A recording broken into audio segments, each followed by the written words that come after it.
Now it's time for tip-episodes with quick tips you should know. Techniques you can implement into your workflow right here on A Tale, oh yeah, A Tale of Two Hygienists. Welcome back, everyone, to this week's Fast Facts in partnership with Slate Electric Flosser. So glad that you could join us today.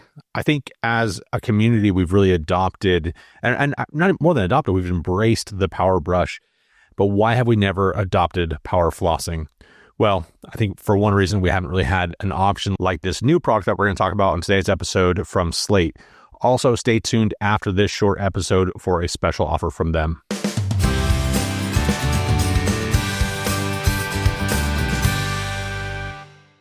Welcome, everyone, into this week's tip-episode. I'm joined today by Brynn. Brynn, thanks for being with us. I'm so excited to be here. Brynn, you're one of my favorite people in dentistry. And it's funny to say that because we've only known each other for just a couple of years. Listeners, we met, it was a couple of years ago on a phone call. You guys had just invented this new product, this Slate Flosser, and you're like, hey, let's talk about it. And then I got it, my hands on it, and I'm like, oh my gosh. And I started seeing it everywhere. Like all the influencers had them, and you guys have just been blowing up. So I do want to talk to you a little bit about, kind of the origin story. I love a good origin story. But let's start off like who you are, and maybe like talk about your husband a little bit and kind of why you guys got into this. Awesome. I'm so excited about that. Yes. So Dr. Snyder is my husband. He graduated from dental school in Kentucky in 2015 and started practicing dentistry, and he felt people's anxiety. I'm sure everyone here has felt their patient's anxiety. And he was like, oh, how could I help people not be so anxious at the dentist? And then fast forward a few years, we moved to Spokane, Washington, bought our own dental practice, and his front desk got placenta previa. So I got to become the office manager.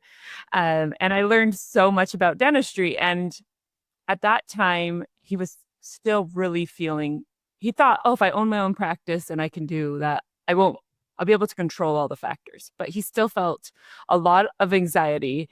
And he was like, my patients are so intelligent. We have a really great demographic of patients. He's like, I don't understand why they don't floss. They know they need to. And so he was like, I think I could solve all of people's problems if they just flossed. So that's when he started thinking. And in 2018, he was like, I need to make flossing easier. How am I going to do it? And then in 2019, he was like, why isn't there an electric flosser? Like the electric toothbrush makes a huge difference for my patients. So he started cutting up all these different types of flossers and attaching them to toothbrushes.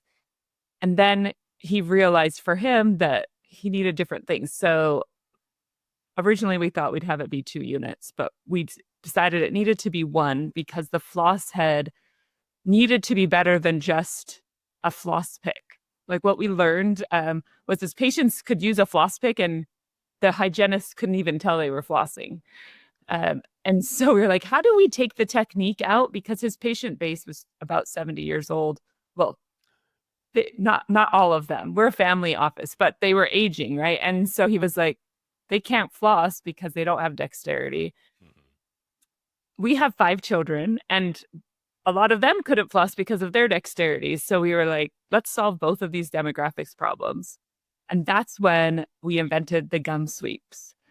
So it's really fun because he would shoot different things into his embrasure area, and then he would study that, and that's how he came up with the gum sweep. So it's like a proxy brush and gum stimulator put together, attached to floss. And so it's really cool. It has these little triangles that go into the embrasure area and little bristles and ribs. And so he was like, Brynn, I want to change the world. I'm going to do this. And I was like, wait, I have 5 kids. I don't want you to do this right now. We just started making money at the dental practice. And he was like, no, now you're going to disrupt all of this, and we're going to, yeah. Oh my gosh.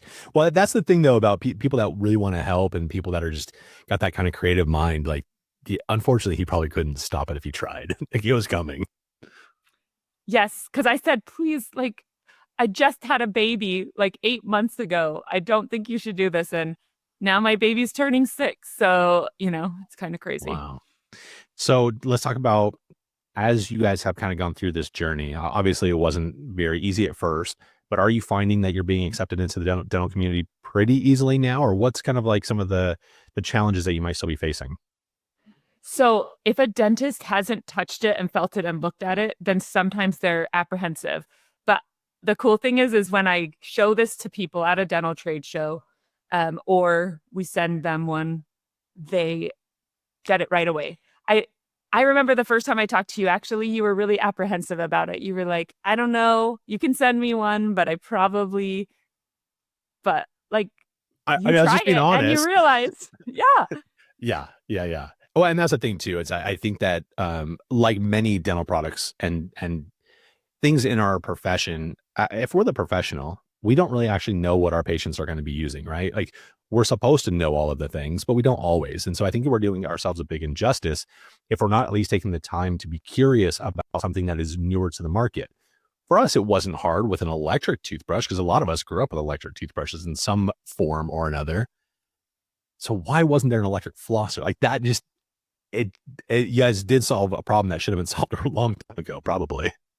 well, we seriously thought this has to have already been invented. And Yeah. there was the hummingbird and the Reach XX flosser, but those didn't have the gum sweeps. And then another thing Dr. Snyder noticed is if they disrupt all the bacteria, that then it goes on their tongue. So on the back of our product is a tongue scraper because he knows getting them to use multiple tools is very difficult.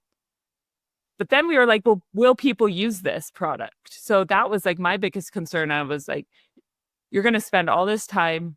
Will consumers actually use this? And we did a Kickstarter. We had 3,500 people try it. And we asked them, how much do you floss before? And then 3 months later, we asked, how much do you floss now? 85% of them are flossing 5 to 7 days a week. Wow. I wish we could have that success with all of our patients. Everybody's like, I'm not going to lie to you, Andrew. The last time I flossed was when you flossed my teeth last time I was in your chair. I'm like, oh, okay, that's great. Yeah, So I feel like that's most people's response.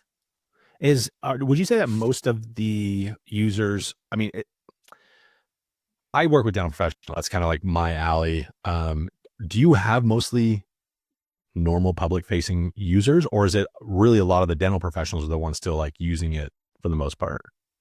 I would say that most of our people are average consumers that are using it. We do go to the dental trade shows so they find out. And we have a dental professional program that you can sign up on our website. And usually we have like 30 to 50 new people join it a week. So dental professionals are learning about it. We want all of the dental professionals to try it because we all know we don't care how our patients floss. We just want them to floss. Mhm. And we've seen with our product, our patients that were at 5s that had never changed, like they just were always there. They used this and their perio reading the next visit was usually a 3. Wow. And our hygienists were like, what? Like this never happens. Their gums are tight. And it's just really cool. I mean, and we'll talk about this on some fast facts coming up in the next couple of weeks. Listeners, make sure you stay tuned for that.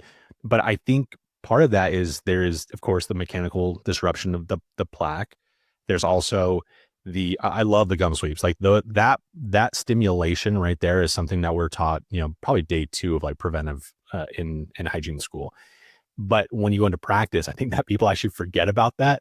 And so the problem with just flossing only with string floss is that you lose the mechanisms of that stimulation. And so I'm looking forward to talking about that another time, but that's how people get healthy. And that's how those 5s get down to 3s for sure. And I think something I just wanted to add is that the gum sweeps, our floss heads are meant to be reused, which is sometimes hard for some hygienists to get behind. But what we've seen is that the disruption of the bacteria and the compliance of the patient is more important than using a new piece of floss every single time. And so because of the sonic vibrations, if they put it underwater, the plaque and bacteria are going to fly off into the sink. And so if you let it air dry, it's just like your toothbrush and you replace it once a week. Nice. That's actually a really good addition. If a dental professional listening to this was interested in maybe learning a little bit more, do you have like a resource guide, something that they can go do some research on? Yes. So on our website, it says professionals. You can click that. And then we have a page that talks about it. We are working on gathering more data. If you email our customer service, we have like all of these sheets that have the different studies that talk about why you don't want Teflon in your floss, or why flossing does matter, and the link to dementia and different things like that. Oh, I love it. That's awesome. Brynn, thank you so much for your time. Appreciate it. Thank you, Andrew, for having me. Hey everyone, Andrew here. And before you jump to the next episode, I just want to encourage you to try the Slate Flosser for yourself.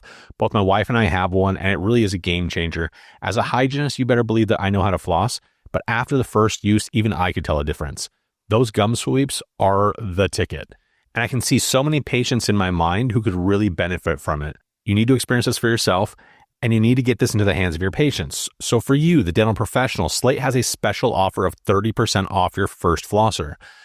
Then for your friends and family, you can get them 10% off their order by using the promo code RDH10 at checkout. All you have to do is head over to their website, slateflosser.com, use the professional tab for you, and then again, promo code RDH10 for $10 off any additional orders. A tale of two hygienists.